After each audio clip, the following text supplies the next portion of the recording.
그림책 작가 되려면 퇴사해야 되나요? 나이가 늦은 건가요? 미대 안 나오면 못하나요? 제 영상들에 계속 달린 이 질문들 오늘 솔직하게 현업에서 느낀 것을 한 번에 답할게요. 안녕하세요. 그림책 작가 김우영입니다. 퇴사하고 시작해야 할까요? 퇴사 후에 시작하려는 마음 충분히 이해합니다. 그림에 집중하고 싶고 제대로 하고 싶은 그 마음이요. 근데 현실을 먼저 짚어드릴게요. 여러분이 그림책을 출간했다고 가정해볼게요. 책 정가가 15,000원이라면 한 권 팔릴 때마다 나한테 1,500원씩 들어와요. 2권 팔리면 나한테 3,000원. 이게 인세예요. 대략 정가의 10%로 계약을 합니다. 근데 이 책이 팔리기 전에 출판사에서 먼저 한 200원 정도 줘요.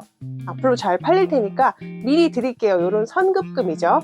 200만 원이면은 1,300권 넘게 팔려야 나오는 돈이에요. 근데 여기서 중요한 게 있어요. 이 책이 1,300권 정도 팔릴 때까지는 추가로 돈이 안 들어와요. 2쇄, 3쇄 찍을 때가 돼야 정산이 되거든요. 그게 6개월이 될 수도 있고 1년이 될 수도 있어요. 그리고 만약 책이 그렇게까지 안 팔리면 200만 원으로 끝이에요. 그래서 저는 이렇게 생각해요. 수입이 있을 때 준비하는 게 훨씬 유리합니다.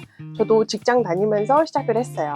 그리고 출간이 되면 제 그림책을 홍보하고 2쇄, 3쇄 그 이상으로 파는 것이 지속 가능한 작업을 하는데 가장 중요하다고 제 영상에서 누누이 말씀드렸던 거예요. 그럼 직장인이 지금 당장 할 수 있는 게 뭐냐고요? 첫 번째는 주말에 도서관에 가세요. 그림책 코너 앞에 앉아서 10권만 읽어보세요. 그냥 읽는 게 아니고 이 책이 왜 좋은지 한 줄씩 써보는 거예요. 이게 감각을 키우는 가장 빠른 방법이에요. 두 번째로 떠오르는 이야기를 글로 완성해 보세요. 그림이 없어도 돼요. 그냥 하고 싶은 이야기를 써보는 거예요. 대신 끝맺음까지는 꼭 써보세요. 결론까지는. 세 번째로 썸네일 더미 보고 시작하세요. 흑백 스케치로 처음부터 끝까지 내가 쓴 글을 작은 그림으로 16페이지를 그려보는 거예요. 이게 퇴사 전에 시간을 쪼개서 충분히 하실 수 있는 여러분의 미션입니다. 저도 직장 다니던 30대 시작했어요. 저희 그 그림책 창작연구소 작가분들도 다 다니던 회사나 일하던 걸 이제 다 그만두고 코로나가 터진 거예요. 그래서 예전부터 제 친구가 먼저 그림책 작가를 했거든요. 그 친구가 저한테 너 그림책 좀 해 맨날 그랬는데 제가 생각보다 재밌네 이렇게 하면서 이거 해야 되겠다. 내가 지금밖에 타이밍이 없다. 저도 첫 작품이 이제 공모전 되면서 감사히 책이 나왔고 이렇게 나이보다 이 자기만의 타이밍을 알아채는 게 제일 중요했어요. 이 영상을 보고 계시다면 그게 지금일 수 있어요. 전공이나 스펙이 필요한가요? 그림책은 이야기예요. 그 이야기는 경험에서 나오고 평소 사유 속에서 나오죠. 그 점에서 오히려 다양한 경험을 쌓으신 분들이 유리할 수 있어요. 하지만 미술에 아무런 기본도 없는데 잘할 수 있다고 하면 그건 거짓말이겠죠. 적어도 소시적 그림 좀 잘 그린다 얘기 들어보신 분, 그리고 스스로도 그림에 호기심과 열정이 있다 이렇게 하시는 분들이 이 직업에 맞다고 생각합니다. 대학 전공 없이도 출간 작가로 바로 직진할 수 있는 팁을 좀 알려드리면, 첫 번째로 그림책 100권 읽기. 아까 10권이었지만 100권 읽기가 많아 보이죠? 하루에 10권씩 읽으면 열흘이면 됩니다. 그림책은 좀 얇아요. 읽고 나서 한 줄씩 아까 써보는 거, 이 책이 왜 좋았는지 혹은 왜 별로였는지 이게 쌓이면 이야기를 짓는 눈이 생깁니다. 두 번째는 초아 작가님의 추천 리버스 스토리보드를 해보는 거예요. 좋아하는 그림책 한 권을 골라서 그 책의 장면 하나하나를 썸네일로 다시 그려보는 거예요. 왜 이 장면에서 이 작가가 이 구도를 썼는지, 왜 여기서 글이 없는지 이렇게 분석하는 그런 연습이거든요. 세 번째로 더미북 완성하기. 요게 제일 중요해요.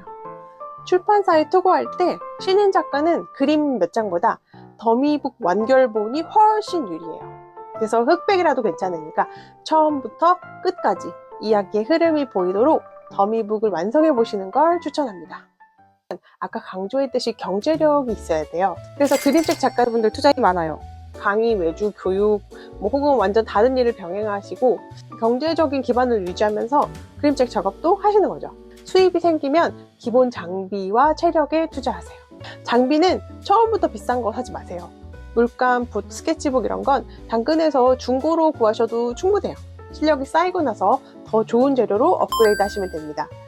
미술 기초가 없다면요, 동네 주민센터 미술 강좌, 지역 화실, 평생교육원 강좌 한 달에 적은 돈으로도 가능합니다. 시간이 없으신 분들은 온라인 강의도 요즘에 유용한 게 많아요. 그리고 마지막은 체력입니다. 제 주변에 전업작가 하시는 분들 운동 진짜 열심히 하세요. 오래 작업하려면 체력이 받쳐줘야 됩니다. 그리고 저처럼 혼자 공부할 때 도움되는 사이트 그림책 박물관인데요. 국내의 그림책 자료가 되게 체계적으로 모여있고 또 절판 대책도 볼 수 있는 그런 곳입니다. 매년 수상작들을 이렇게 보시면서 지금 트렌드를 파악해 보시는데 도움이 되는 사이트입니다. 정리하면은 다 하나로 연결이 돼요. 더미북은 지금 시작하실 수 있습니다. 경제적 기반을 유지하시면서 최소의 비용으로 최대의 결과물을 뽑아내시는 걸 추천드립니다. 기존 그림책 연구를 통해서 내 그림책을 어떻게 만들었냐가 출간으로 직진하는 길입니다. 다음 영상에서는요, 저의 실패한 더미북들이 어떻게 출간까지 연결됐는지 이야기해 볼게요. 저도 한 번에 된 게 아니거든요. 그리고 지금 어떤 고민이 있으신지, 그림을 업으로 삼고 싶은 분들, 그림책 작가가 되고 싶은 분들 댓글로 고민을 남겨주시면 다음 영상에서 풀어드릴게요. 그래서 구독하시고 놓치지 마세요.